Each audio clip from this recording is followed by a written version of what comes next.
Om Ajnanatimirandasya Gyananjanashalaakaya Chakshurunmilitamena Tasmai Shri Gurave Namaha.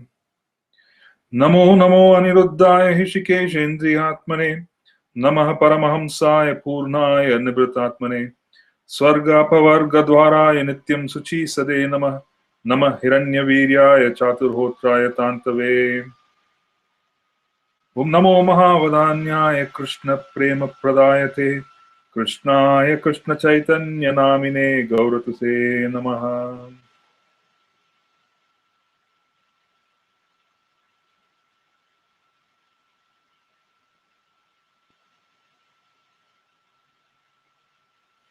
Hare Krishna. Today it's the 30th of March 2015 and we are continuing our discussion on the Harinam Cintamani, the discussion between Sri Chaitanya Mahaprabhu and Srila Haridas Thakur. The previous sessions we have discussed Namabhas, or a dim reflection or a shadow of the holy names, with a lot of details.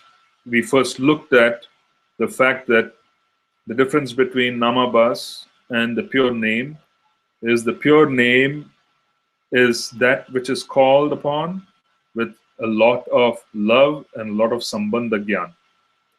It is called upon by the residents of Sri Vrindavan Dham because they have intense knowledge of the relationship with Krishna.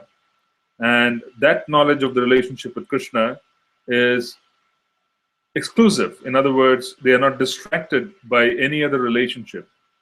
They have one particular object, and the object is to share, receive, and give Krishna love.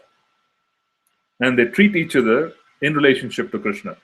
So when there is very high level of Sambandha Gyan, or knowledge of the relationship of who we are, knowledge of the relationship of who is Krishna, knowledge of the service that we have to perform for the pleasure of Krishna, then such knowledge automatically results in experiences of a very high order and results in deep Shraddha.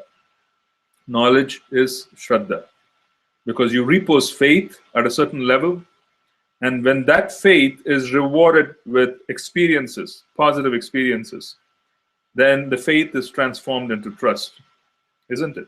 Where we develop deeper and deeper.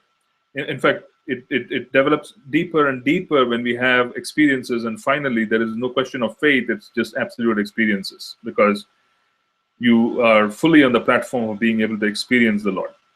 So deeper Sambandha Gyan is deeper faith, and deeper faith in return is chanting of the pure names of Krishna, Shuddha Nam. So in Namabhas, it is Abhas, it's a reflection. Shraddha, which is faith, is also a reflection. And the behavior of the Vaishnava is also a reflection based on faith and their attachment to chanting the holy names and their experience of Krishna consciousness. So all of these are connected, and we saw until the previous session that Namabhas is the result of it's actually the obfuscation or the blocking of the clouds of anarthas, the clouds of weakness of the heart, hridaya durbalya, the cloud of asat trishna, clinging on to objects in the material universe which are of very little value. We then looked at the four attitudes of Namabhas. We looked at the attitude of Sanketa, which is unintentional chanting of the holy names. We took the example of Ajamila. We also took the example of the followers of Islam who unintentionally chant the names of Lord Ram by using the word haram, which is a very fascinating karmic arrangement, which would allow them to make some progress as they move on. And we also looked at the other types of Namabhas, such as Hela, which is the name called upon in a joking manner, name called upon in a manner which is resentful, derisive, and the name called upon with disregard. Okay, we looked at all these four categories or attitudes in chanting, in attitude in chanting Namabas and not chanting the pure name. And then what was left over from the previous session is the two different types of Namabas. One type, we have looked at attitudes. Now we want to look at types of Namabas. One type of Namabas is that which is called Chaya Namabas. Chaya is shadow, or it's a dim aspect, which is called Chaya. And the other is Pratibimba, which is a reflection. These are two different types of Namabas. And in the first category of Chaya Namabas, it is also called Shraddhabas. Why? Because it is a matter of mild faith. It is a matter of faith where the person's faith is still developing, but they have been given Shraddha in the heart by a pure devotee of the Lord. So when we sit with a Vaishnav who is very elevated, and we have the ability to be able to accept his or her remnants, we have the ability to associate with them in the mood of service, then whatever is in their heart will be blessed upon our heart. So we receive Shraddha from the hearts of devotees and our other, the Guru and so on and so forth, who are very elevated and who have deep Shraddha. So in such a case, we have already received Shraddha. We have accepted the fact that Krishna is a Supreme Personality of Godhead. We have accepted the fact that the process of reaching Him is through chanting of the holy names. But it's still Chaya, because our faith is yet to fully develop. It is blossoming. We still have some offenses to take care of, which we know are offensive, but yet we are helplessly committing those offenses. But that is Chaya Namabas. Okay? And in some cases, the offenses are already done, but they have reached a point where they still have some subtle attachments. Okay? So, Chaya Namabas is a situation where there is Shraddha. Pratibimba Namabas is more dangerous. Why is it dangerous? Because it involves intelligence. It is a matter not of just the mind. In Chaya Namabas, the offenses are taking place due to a contortion or contamination of the mind, which is on the senses. The senses are in touch with the objects of the senses. As a consequence, we are still attached to things that happen in this material world. Chaya Namabas.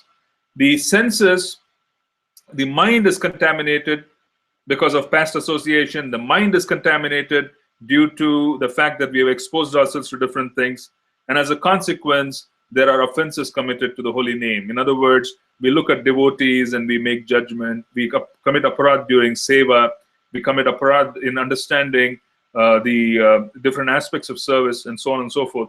All these fall in the category of Chaya Namabas because there is Shraddha. So the distinction between Chaya Namabas and Pratibimba Namabas is that Pratibimba Namabas does not occur at the level of the senses. This person could possibly be completely perfected in terms of doing everything right.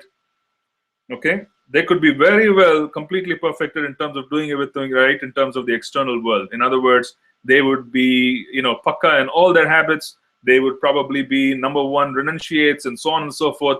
Okay? So the senses themselves are not in touch with matter. They could even possibly be performing austerities to withdraw them, and they could probably be very skillful at it.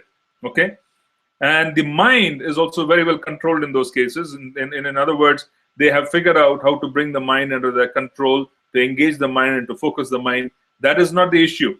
Here, the bigger issue is that their intelligence is extraordinarily contaminated by coming in touch with distorted philosophy. Since the philosophy is distorted, we are now talking about intelligence. So Chaya Namabas is not as big an issue because it is the senses and the mind. But in the case of Pratibimba, you're going one step higher. You're talking about intelligence. And in the level of intelligence, someone has scrutinized Shastra and they've accepted a distorted version of the glories of the holy name. This is extraordinarily dangerous. Pratibimba is extraordinarily dangerous, and that is the reason why it is constantly being warned that it is better to completely avoid the association of those who follow the philosophy of Mayavada. Why? Because the Mayavadis, they fall in the category of offenders. They fall in the category of offenders because in their belief system and in the philosophy, they have rejected the Rupa. They have rejected the Rupa, they have rejected the Guna, they have rejected the Leela, and consequently, they believe that even the name of the Lord is simply material. Okay? They believe that since our activities in the world are all Maya, Krishna's activities are also of the same quality. So, since Krishna's activities are of the same quality, why should his persona be the object of my meditation? Let me meditate on the impersonal Brahman, and the impersonal Brahman is superior to Krishna. This is distorted intelligence, and this distorted intelligence practically dashes all hopes of anybody making any progress, because all in a sudden we are completely rejecting the four main aspects of the blossoming of love of Godhead. We are rejecting the acceptance of Nama. We are saying that the name of Krishna is false. Okay, it has no meaning beyond the material sky. It's any attribute is false. We are also saying that because the name is false, his body is material. Consequently, his qualities are material. Okay, they treat Narasimhadev's anger as the same as someone else's anger. It is not the same. Lord Narasimhadev's anger, even though caused devastation to the surroundings, is transcendental. It is transcendental. The object of his anger was Hiranyakashipu.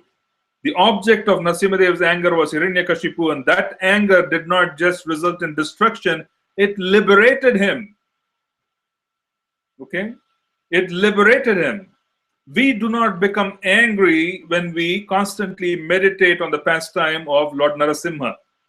We practically are able to subdue and control our mundane anger by meditation on the Lord's form as Narasimha. Understand the distinction between mundane anger and transcendental anger, but then for the Mayavadis, it is the same. Srila Prabhupada used to give this beautiful example. Someone who has tasted kheer, sweet rice, and by accident, when they received a pot of kheer, there were a few grains of sand. And the grains of sand came into their mouth while eating kheer. Okay? Now, what happens when you eat kheer and you want to relish it, and then suddenly you find that there are some grains of sand which are, the taste of sand comes into your mouth. It's abrasive. You automatically reject the food. So Srila Prabhupada used to give this example of Mayavada, saying that just because the kheer that you had grains of sand in it, it doesn't mean that all the kheer that is prepared in the world and beyond has sand in it. It is not true. So our experience of our body and so on and so forth in the mundane world is mundane. It is true, but it is temporary. It does not mean that Krishna's pastimes, does not mean that Krishna's names are all of the same nature. They're transcendental. This specific distinction is a mental and intellectual distortion which is based on philosophy. And as a consequence, it is far, far more damaging and dangerous as compared to Chayanamavas. It is okay to be a complete fool, an illiterate. It's completely okay to be an illiterate and a complete fool, and accepting the mercy of the Guru and being able to call upon the holy names. That will grant us Krishna Prema, as opposed to being a very high, very intelligent scholar who plans to take apart everything and eventually comes in touch with some distorted philosophy. So in other words, this is again an indication that for success, real success in Krishna consciousness, depends on our trying to simplify our approach. Simplify our approach. Simplify the way you look at things. Learn to accept things as they are. To consider that extraordinarily intelligent personalities like Srila Prabhupada, like the different spiritual masters who have given us shelter, the disciples of Srila Prabhupada, or the other members of the Parampara, whose English even cannot be properly understood by even the native speakers of English. There are many who cannot even understand Srila Bhaktisiddhanta Saraswati Thakur's English. Nobody can. His vocabulary was so rich that you cannot really pick up a paragraph which he has written and understand it without having the aid of a thesaurus or a dictionary. You need a dictionary just to understand one paragraph of what Srila Bhaktisiddhanta Saraswati Thakur has written. Okay? But his guru, Srila Gaur Kishore Das Babaji Maharaj, was a complete illiterate. But he was a Siddha Purusha. He was a Paramahamsa. So he was more qualified than anybody else at the time to give shelter to Srila Bhaktisiddhanta Saraswati Thakur, who was a foremost scholar who had already published many books when he took shelter of Gaur Kishore Das Babaji Maharaj. Understand from this example as to why people are being celebrated. People are being celebrated in our parampara for the quality of being a sadhu. And that is going to be the topic which we are going to discuss over several weeks. What is a sadhu? Okay? Why is it so important for us to understand what is a sadhu and how to recognize a sadhu? Because we keep talking about aparadh. During the time of initiation, we are asked to recite the offenses. And every class, practically pick up any class of any initiation ceremony, and we will find that there is a very big discussion on namaprad, the 10 offenses to the holy names. The first offense that they speak about is sadhu ninda. Sadhu ninda is committing offenses and committing blasphemy at the lotus feet of a devotee of the Lord. So first and foremost, we need to spend time in understanding what is our basis and what is the praman for us to judge who is a sadhu and who is not. Isn't it? How do we recognize a sadhu? Because we are talking about sadhu ninda. Before you commit ninda, which is neglect, which is derision, which is offense at the lotus feet of a sadhu, we have to understand what is it which is going to allow us to recognize sadhu. The most important thing and the most important quality, according to Sri Harinam Cintamani, the Swarup Lakshana, as they call it, of a sadhu, is his complete surrender and acceptance of Krishna as the Supreme Lord. That is the actual definition. Krishna and the various expansions of Krishna, such as the other Vishnu avatars and so on. Complete surrender and acceptance as Krishna as the Supreme Lord. Okay? Complete dependence on Krishna as the Supreme Lord. This is the fundamental Swarup Lakshana of a sadhu. Fundamental. This is the fundamental Swarup Lakshana.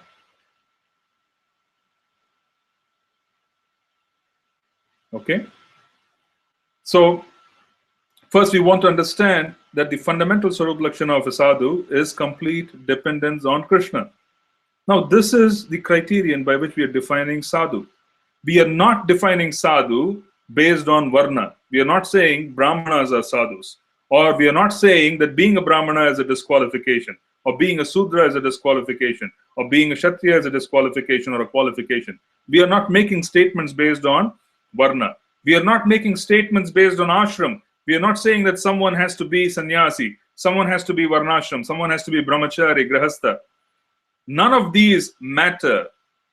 None of these matter because varnashrama and the designations of varnashrama fall in the category of material designations, the duality of material nature, where differences are more obvious than similarity.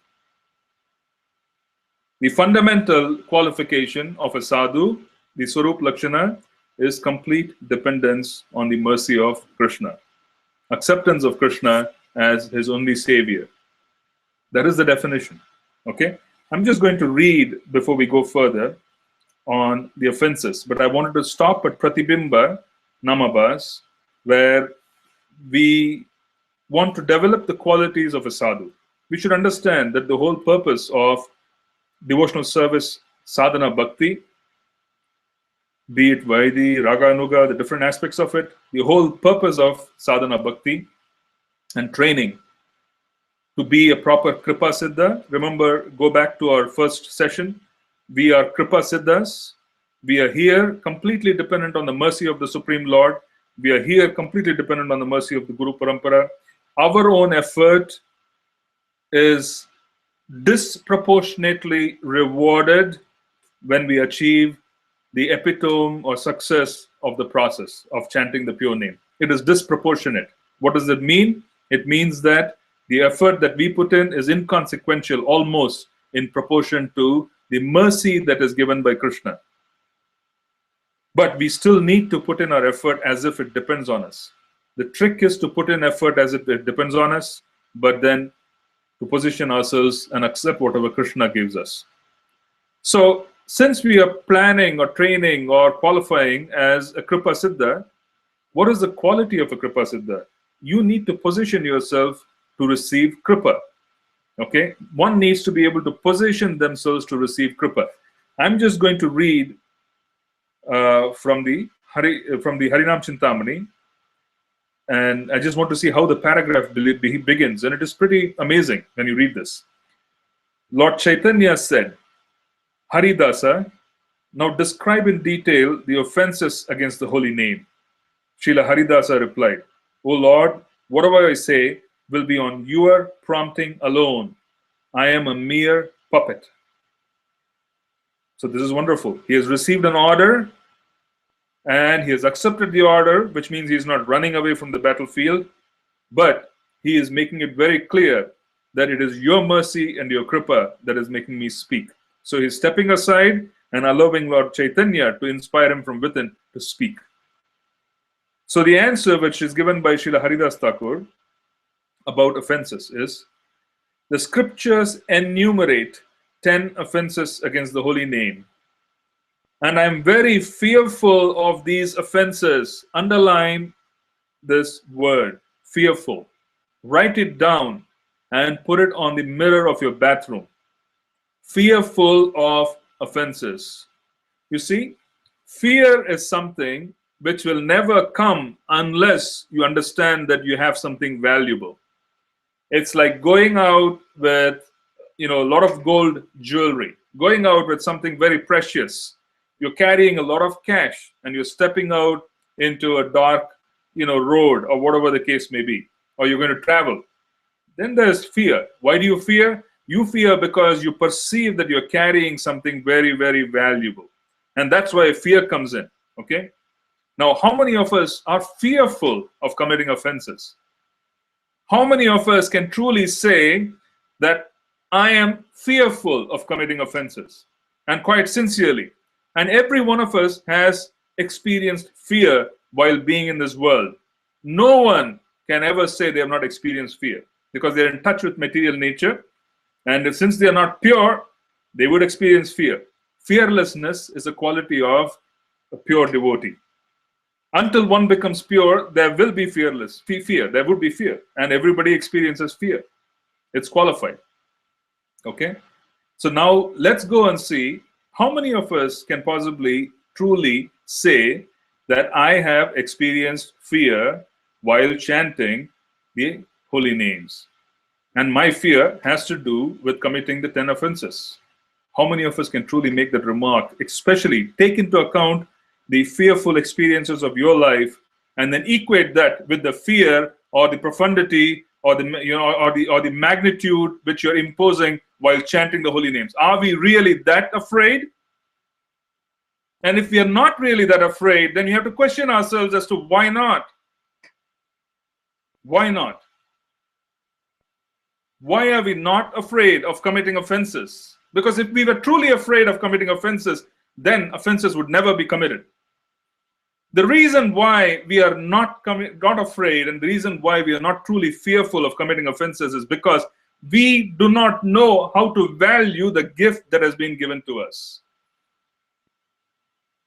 Remember what I said. When we step outside and we are going into a dark alleyway and we are carrying, let's say, a substantial amount of wealth. Let us say that in your house you have substantial amount of wealth. Then it becomes difficult to sleep in the night. Why? Because you understand the value of the wealth which is kept in the house and you're finding it difficult to rest. Because you're afraid a thief might come in and you would lose what you've been given, you would lose what you earned, and you would not be able to replace it. Why would someone not be fearful about committing offenses while chanting the holy name? The only reason is we do not understand the value of chanting the holy names. We have not fully understood what has been given to us.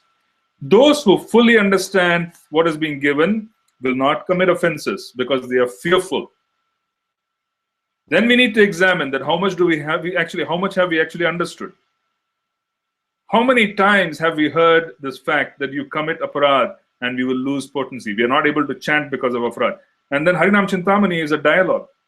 Why did Lord Chaitanya make Srila Haridas Thakur even speak about all this? He made him speak about all this purely because of the fact that he knew that this is the real block between the holy names, which is the pure name, and the intrinsically pure soul. He knew that this is a barrier, and he was trying to remove the barrier, and the dialogue comes in. Now we have to reflect on the fact that we are not afraid. We are not afraid. If we are really afraid, we would know how to block our offenses. And if we block our offenses, we would be chanting the pure name. Shuddha Naam will come. Isn't it? If Shuddha Naam is not being chanted, offenses are being committed. It's a corollary. It's almost like one condition is true, so the other is also true. Fewer offenses, fewer and fewer offenses, fewer and fewer offenses means that there has been some advancement. And if there is advancement and there is deeper Shraddha, then there are deeper experiences. And if there are deeper experiences, then one has come closer to Krishna and closer in understanding the Sambandha. And closer in understanding the Sambandha would mean, I don't want to lose this. I really don't want to lose this. I do not want to commit the offenses that can take the ability of mine to chant. It is the most precious gift that has ever been given to me. And it has been given to me in a manner which is so easy. How could I possibly think that I should not be fearful if someone is warning me that walking on a certain path is full of danger? Okay? So we will have to sit and introspect that our own lack of fear is because we have not understood the gift. We have not fully understood the gift because we are committing offenses and therefore we cannot experience the gift. So this connection between offenses, the value of what has been given, and not being able to understand the value of what has been given, it's like a, what do we call, the catch-22 situation, right? The chicken and egg principle. Which came first? I committed offenses, so I cannot understand the glory of the holy name. If I cannot understand the glory of the holy name, I cannot understand value of what has been given. If I cannot understand the value of what has been given, I continue committing, aparad. It's a chain reaction, one after the other. It's like, okay, I do this and this happens, and I again keep doing this. How do we break this? We need to break this, and that's the topic of discussion for the next, several sessions. First of all, develop some appreciation of what has been given. Appreciation for what has been given can only be developed by coming in touch with those who appreciate. Right? You increase association with those who appreciate the holy names, and automatically we develop appreciation for the holy names. We acutely observe those who have deep appreciation for the process of the glorification and the chanting of the holy names. We read about them. Didn't we see that Sri Prahalad Maharaj, being a 5-year-old, could go through such hellish experiences, but being in a fearless way, in such a fearless way? Isn't it amazing that he was more afraid of losing the holy names than he was of the various dangers that were imposed on him? So what is it which you're trying to get across here? Read Srimad Bhagavatam, read the Bhagavad Gita, keep in touch with the behavior of those who have chanted the pure name through Shastra, through classes, so on and so forth. Increase the level of participation in being able to absorb ourselves in the lives of those who have appreciated the holy names. Because the more we do so, we will have an appreciation of what it is all about, even though we may not be able to experience it fully because we are still in the stage of throwing away our blocks. Isn't it? So this is quite a situation that requires a tremendous amount of introspection and understanding. It requires focus. And if we do not have that, we pay the price because we have been given Cintamani. We have been given Harinam Cintamani. We have been given Harinam Cintamani, and the process and the goal are one and the same. Isn't it amazing? It is all well integrated. And the whole process of calling upon the holy names, which is most pleasant and it is the easiest, okay? One can even chant when they are sick. How many of us can make that claim of any other process, right? Even if you are in any particular part of the world, in any kind of circumstances, whether we have or we do not have things, that cannot be taken away from us, the chanting of the holy names. So why can't we appreciate what is being given? We cannot appreciate because we spend time in ways in which it probably diminishes our ability to appreciate what has been given. One has to become very serious and focused if you want this. Okay? If you want this, you have to be serious and focused. One cannot approach the highest system in the material world, the highest philosophy, and the closest relationship with God without having intensity. One cannot do that. One needs to be able to accept that there should be a process which is quite intense and be able to accept that in our lives. Okay?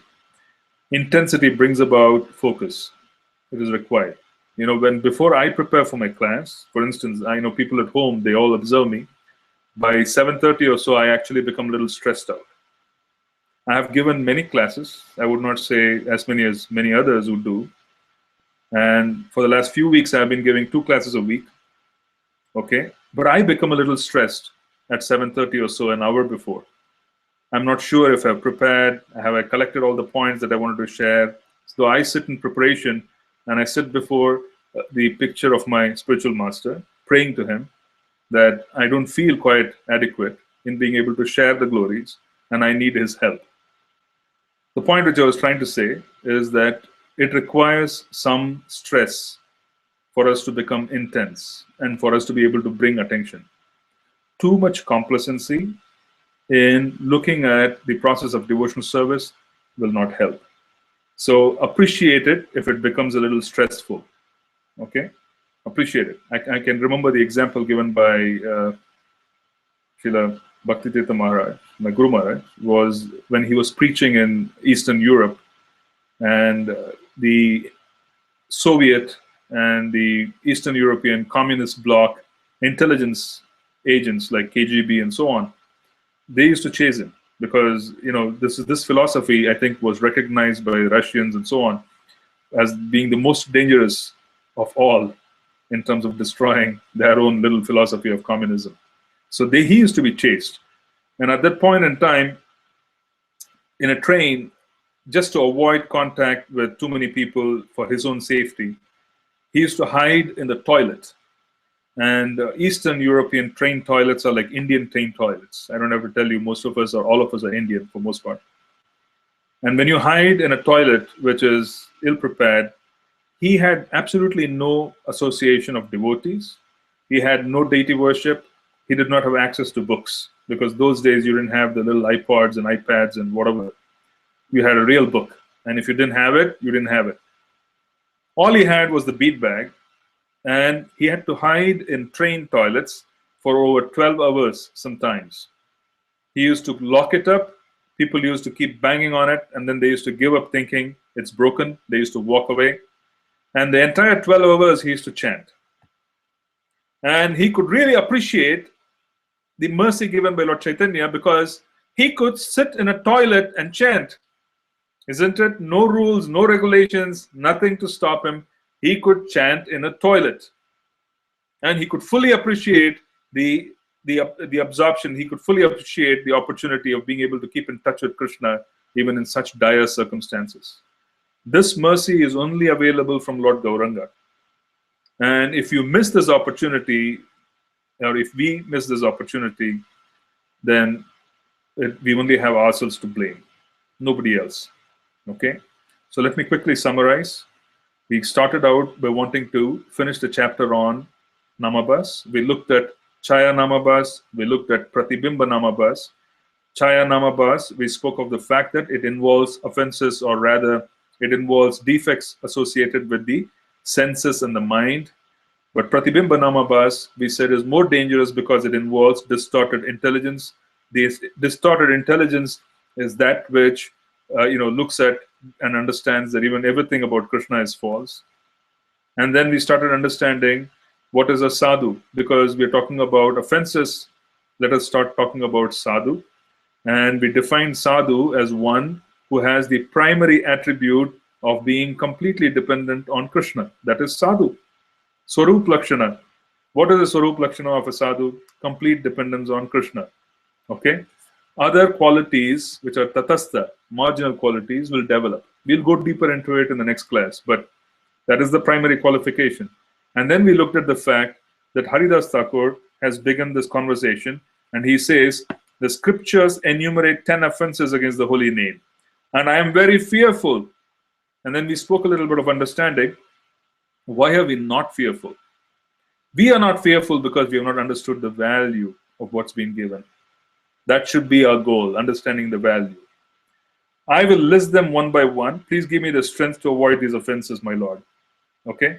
So he lists the 10 offenses, and everybody is familiar with those. We will be going into each and every offense in quite some detail. Next week, we'll be talking about Sadhu Ninda, Vaishnava Aparad, which is the most dangerous of all, because everything starts with Sadhu Ninda. So we'll start with that. Okay? I'm going to stop now, and I'm going to open up for questions if you have any.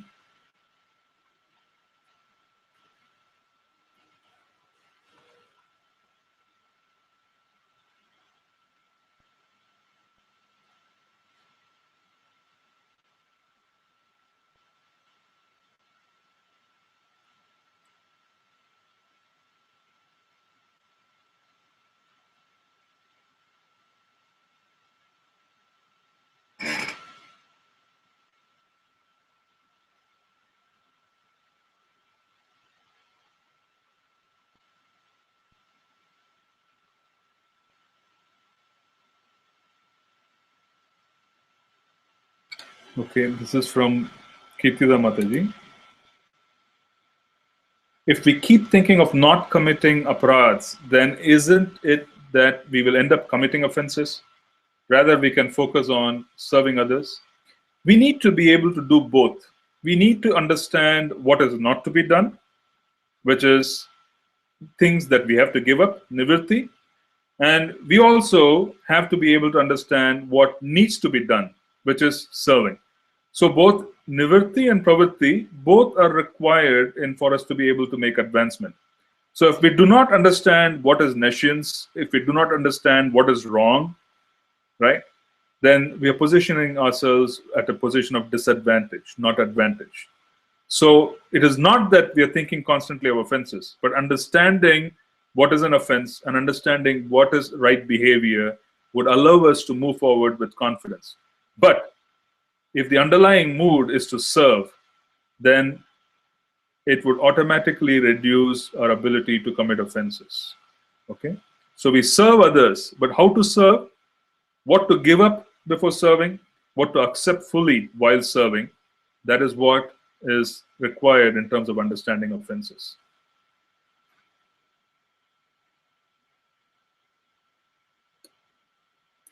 Okay.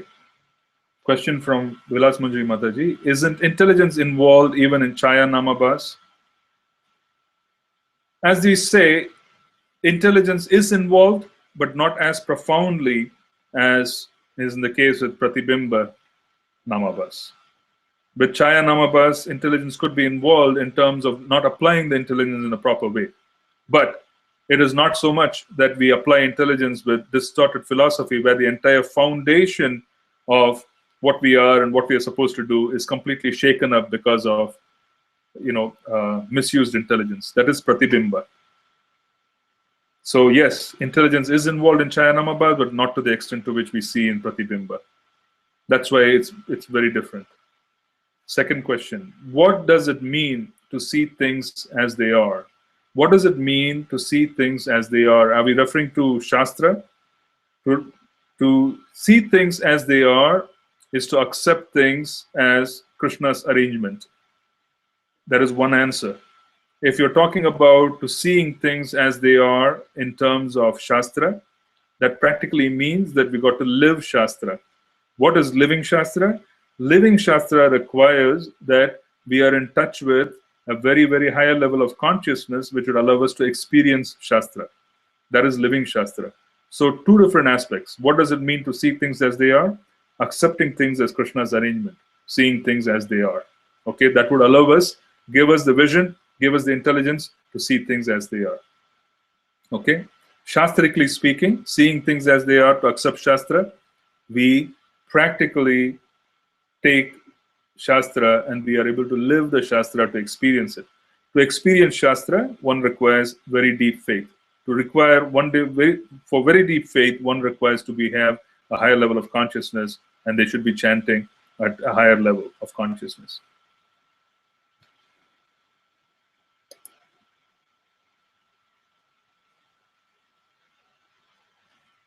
Any other question? I'm going to give 1 minute and then we'll sign off so that you can assemble your questions. But for future sessions, my request to you is to write down your questions and put it on the board as we speak, as opposed to waiting for me to prompt you. This would help me kind of get to the questions the moment I finish, and you could also ask more questions.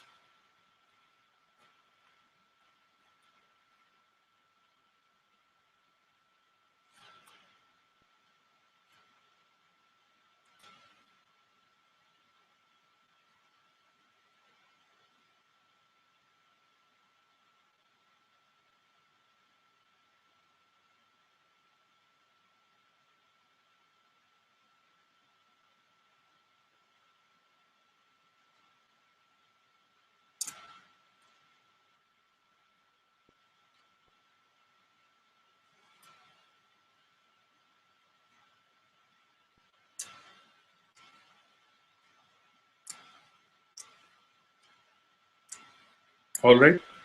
So if there are any more questions, please post them, and then we will have it addressed either on the web or, on the website, or separately through other channels. Thank you very much. Srila Prabhupada ki jai.